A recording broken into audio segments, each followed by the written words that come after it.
সফরনামায় হংসেশ্বরী মন্দিরে একবেলা।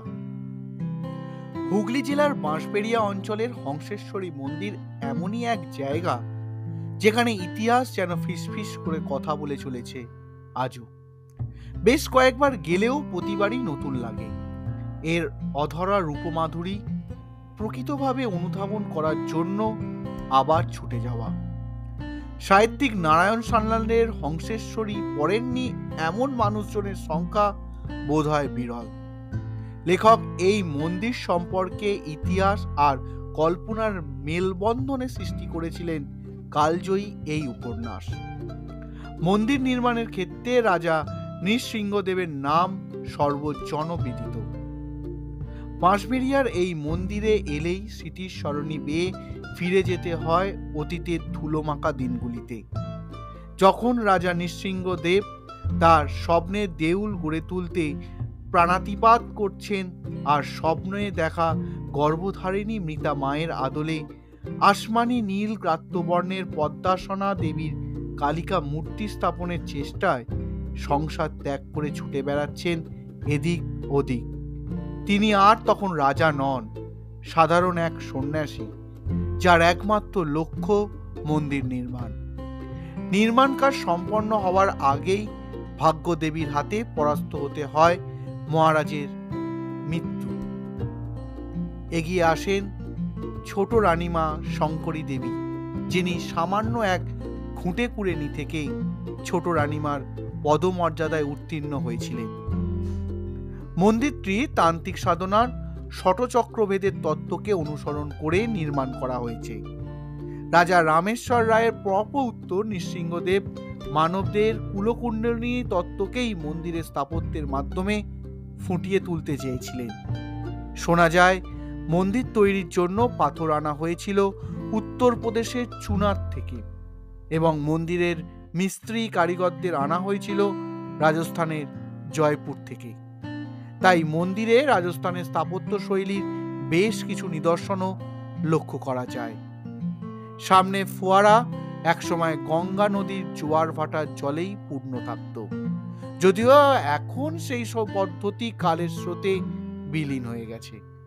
তবে শীতকালে ফুল দিয়ে এখনো মন্দির চত্বর সাজানো থাকে। মন্দিরের নিত্য পুজোর দায়িত্ব এখন নৃসিংহদেবের পরিবারের হাতেই ন্যস্ত। ভোগ গ্রহণের ব্যবস্থাও আছে, তবে তার জন্য সকাল 10টার মধ্যে এসে কুপন কাটতে হবে। মন্দিরের আগে ধ্বংসপ্রাপ্ত রাজবাড়ির বুকে নানা কাহিনী জমা করে আজও দাঁড়িয়ে রয়েছে।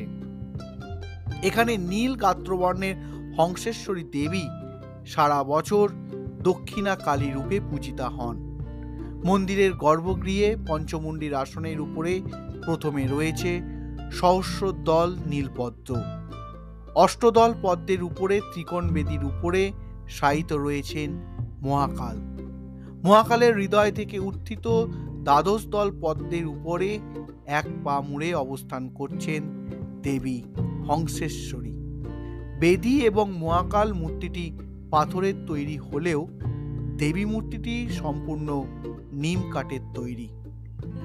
কালীরূপী হলেও দেবী এখানে উগ্রচণ্ডা নন, বরং তিনি এখানে অনেক শান্ত, স্নিগ্ধরূপা, ত্রিনয়নী, চতুর্ভুজা, খড়গ ও নরমুণ্ডধারিণী।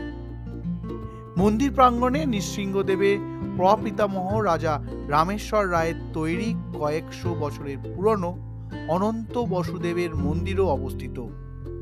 বিষ্ণুপুরের শিল্পরীতিতে অপূর্ব কারুকার্যময় এই মন্দিরের পোড়ামাটির কাজ দেখলে চোখ জুড়িয়ে যায়। অনেকটা উঁচু, উপরে প্রতিষ্ঠিত চারচালা কাঠামোর উপরে এক রত্ন বিশিষ্ট মন্দিরটি শিখরের চূড়োটি অষ্টকোণাকৃতি। মন্দিরের 3 দিকে রয়েছে 3টি খিলান শোভিত অলিন্দ। গর্ভগৃহে রয়েছে 2টি প্রবেশদ্বার। গর্ভগৃহে 4 হাতে শঙ্খ, চক্র, গদা ও পদ্ম নিয়ে অধিষ্ঠিত পাথরের বাসুদেবের মূর্তি। মূর্তির বাম কোণে রয়েছেন নারায়ণ ও ডান কোণে লক্ষ্মী। জনশ্রুতি রবীন্দ্রনাথ ঠাকুরও এই মন্দিরের টেরাকোটার কাজ দেখে মুগ্ধ হয়েছিলেন। তিনি তখন নন্দলাল বসুকে পাঠিয়েছিলেন এবং নন্দলাল প্রায় 1 মাস ধরে এই মন্দিরের টেরাকোটার ফলকগুলির ছবি এঁকেছিলেন। পরন্তু বিকেলে গোধূলি বেলায় যখন মন্দির চত্বর থেকে বেরিয়ে আসি, তখনও যেন কানে বাজতে থাকে নারায়ণ সান্যাল সৃষ্ট চরিত্র শঙ্করদেবের মন্দ্রমধুর কণ্ঠে উচ্চারিত মন্ত্রধ্বনি। সময় দ্রুত ফুরিয়ে আসে। নাগরিক ক্লান্তি দূর করব বলে বেরিয়ে পড়েছিলাম। দিনের শেষে বাড়িমুখো হই প্রাপ্তির ঝুলি পূর্ণ করে। কিভাবে যাবেন? যাবেন হচ্ছে হাওড়া শিয়ালদা ব্যান্ডেল থেকে বাঁশবেড়িয়া স্টেশন। শিয়ালদহ মেন লাইনে কল্যাণী স্টেশন থেকে অটো বা ম্যাজিক গাড়িতে ঈশ্বরগুপ্ত সেতু দিয়ে গঙ্গা পার হয়ে বাঁদিকে পড়বে হংসেশ্বরী মন্দির। বিশেষ কৃতজ্ঞতা বর্তমান পত্রিকা।